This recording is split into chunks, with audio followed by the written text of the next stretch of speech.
Hello everyone, आज हम समझेंगे हिंदी वर्णमाला का। हमारा लास्ट टॉपिक चल रहा था, उसमें हमने स्पर्श व्यंजन को पढ़ लिया है। आज हम अंतस्थ व्यंजन के बारे में पढ़ेंगे। तो ऐसी ध्वनियां जो स्वर और व्यंजन के मध्य स्थित होती हैं उन्हें अंतस्थ व्यंजन कहते हैं। ऐसी ध्वनियां जो स्वर और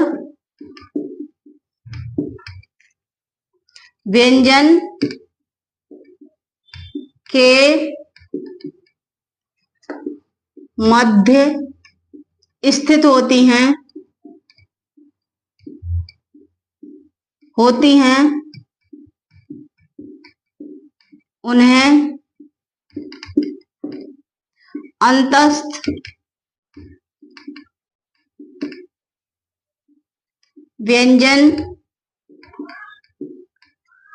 कहते हैं। ऐसी ध्वनियां जो स्वर और व्यंजन के मध्य स्थित होती हैं उन्हें अंतस्थ व्यंजन कहते हैं। आइए हम इनकी संख्या देखते हैं। इनकी संख्या 4 होती है। संख्या कितनी होती है? 4 होती है और बा।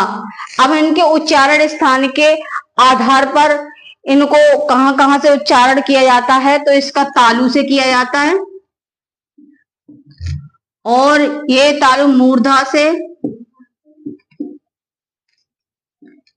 ये दंत से, और इसका उच्चारण स्थान दंत और ओष्ठ है। का उच्चारण स्थान या को तालु से, तालु है उच्चारण स्थान, रा का मूर्धा से, ला का दंत से, वा का दंत और ओष्ठ से। अब इनके हम नाम देख लेते हैं कि इनको कौन कौन से नामों के द्वारा जाना जाता है। जैसे या है, इसको या, रा, ला, वा, तो इसको अर्ध स्वर कहते हैं, और इसको लुंठित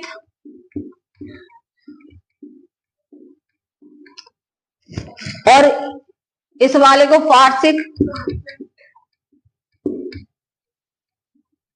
और इसको अर्ध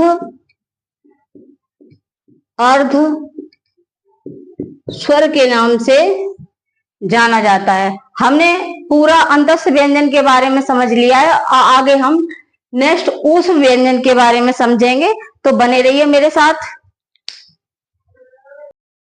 अब हम देखेंगे ऊष्म व्यंजन के बारे में। तो पहले हम इसकी परिभाषा देखते हैं।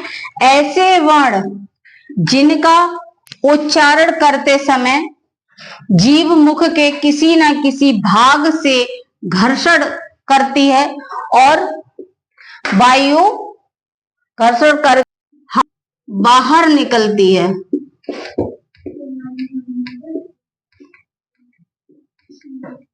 ऊष्म व्यंजन कहलाते हैं। ऊष्म व्यंजन कहलाते हैं।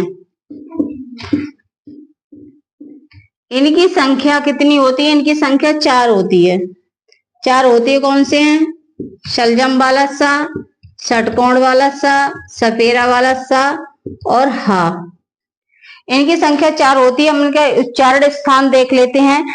तो सा को तालु से, तालु है इसका उच्चारण स्थान।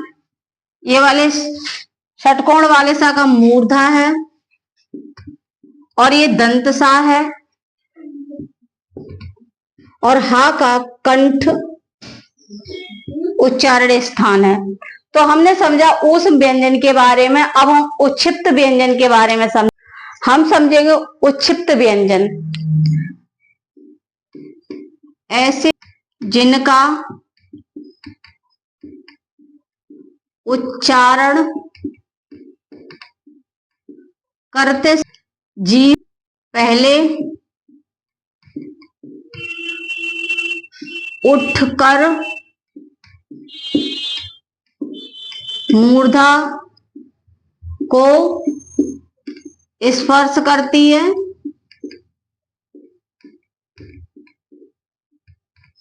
ऐसे वर्ण जिनका उच्चारण करते समय जीभ पहले उठकर मूर्धा को स्पर्श करती है और उसके बाद फिर झटके से नीचे गिरती है, फिर झटके से नीचे गिरती है। उन्हें उच्छिष्ट व्यंजन कहते हैं। ऐसे वर्ण जिनका उच्चारण करते समय जीभ पहले उठ करके मूर्धा को स्पर्श करती है और उसके बाद झटके से नीचे गिरती है, उन्हें उच्छिष्ट व्यंजन कहते हैं। इनकी संख्या 2 होती है। संख्या कितनी होती है? 2 होती है, ये ड़ और ड। आगे हम देखेंगे प्राण के, तो बने रहिए हमारे साथ। अल्प प्राण कौन से वर्ण होते हैं, इनके बारे में देखते हैं। ऐसे वर्ण जिनका उच्चारण करते समय मुख से कम वायु बाहर निकलती है।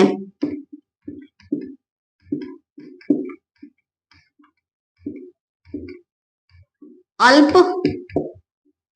प्राण कहते हैं। अब देखते हैं इसके अंतर्गत कौन कौन से वर्ण आते हैं। तो इसमें 31, इनकी संख्या 31 संख्या कितनी होती है? 31 होती है, 31 होती है। अब इसके अंतर्गत देखते हैं, तो प्रत्येक वर्ग कौन सा? पहला और तीसरा और 5 वर्ण आता है। इसमें पहला, तीसरा, 5वां वर्ण आता है। और इसमें क्या क्या आता है? इसमें सभी स्वर और इसमें अंतस्थ भी, और इसमें क्या आता है? ढ, ये वाला ढ भी आता है। तो हम देख, ये 15 हो जाते हैं, स्वर 11 हो जाते हैं, ये 4 हो जाते हैं, सब टोटल मिलाकर के 31 हो जाते हैं। तो इनकी अल्प प्राण की संख्या कितनी होती है? 31 होती है। अब हम महाप्राण के बारे में जानेंगे। अल्प मतलब कम वायु निकलती है, इसके शब्द से ही पता चलता है कि इससे कम वायु बाहर निकलती है इनके उच्चारण करते समय। तो आइए हम महाप्राण के बारे में समझेंगे। अब हम महाप्राण के बारे में समझेंगे। तो ऐसे वर्ण जिनका उच्चारण करते समय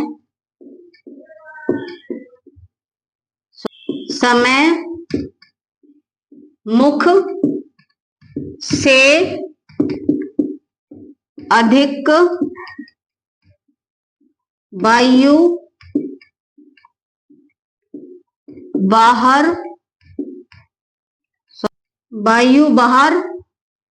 निकलती है, उन्हें महाप्राण कहते हैं। अब देखते हैं कि इसके अंतर्गत क्या क्या आता है। तो प्रत्येक वर्ग का, इसमें प्रत्येक वर्ग का दूसरा, चौथा, प्रत्येक वर्ग का दूसरा, चौथा, और क्या आता है इसके अंदर? ऊष्म व्यंजन,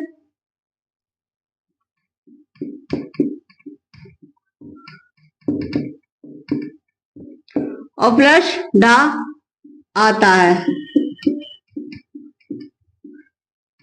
इनकी संख्या देखते हैं, इनकी संख्या कितनी होती है। इनकी संख्या 15 होती है। तो आगे हम कल अगले लेक्चर में सगोश और अघोष को पढ़ेंगे, उसके बाद ये चैप्टर खत्म हो जाएगा।